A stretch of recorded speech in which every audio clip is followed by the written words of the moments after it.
They didn't care about me. They cared about the party.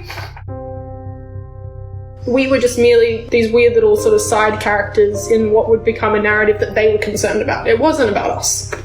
It wasn't about the incident at all.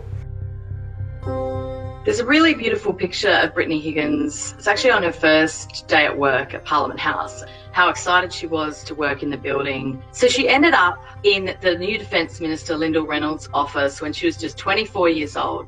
She'd only been in that office for a matter of weeks when she went out to some office drinks with some people, including the man that she says sexually assaulted her. On the way home, he said that he needed to go past Parliament House, which she thought was a bit weird. It was very late on a Saturday night, and they ended up in the office that she worked in, the Defence Minister Lyndall Reynolds' office. And the next thing she remembers either going to the couch or laying down on the couch, and she woke up and this man was on top of her. I told him to stop. Did he? No. How many times would you estimate you said to him to stop? I felt like it was like on a loop endlessly. At least half a dozen. I was crying the whole way through it. It's devastating and it's soul destroying, and I think about it every day, but the only thing that I know that made everyone else care about it was where it happened. Yeah, and who it was connected to. When she turned up for work the next Monday, she saw the man who she says raped her. He didn't make eye contact with her. He didn't speak to her. He never made contact again with her after this incident. It was very clear that this needed to be a secret.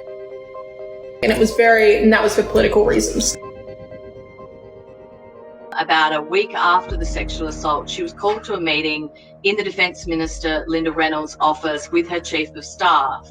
Lyndall Reynolds is right now in charge of all of Australia's military. They chose to hold this meeting in the room that Brittany Higgins was sexually assaulted. So she says that she was raped in Lyndall Reynolds' private office on the couch, and that was the room that the Defence Minister chose to actually conduct this meeting.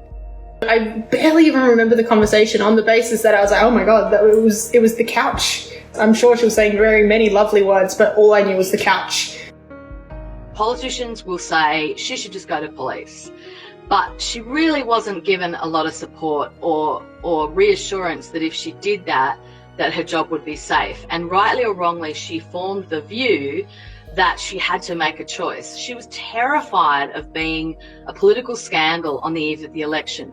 And the way that it was handled, even though I think people at various points tried to be sympathetic, really reinforced to her that this was a political problem the Liberal Party needed to manage. It wasn't for concern over me, and that was really impressed upon me. Like, this is a political issue, and this wasn't something to be shared. This is not a problem within the Liberal Party. I've heard similar stories within the Labor Party, and that's really important to say. This woman has come forward and she has made the decision to waive her anonymity, obviously as an alleged victim of sexual assault. She doesn't have to do that, but she's doing that because she wants to create change. The question that is going to emerge now is the Liberal Party, our political parties, is the Labor Party, is the Greens brave enough to start that conversation and see where it leads?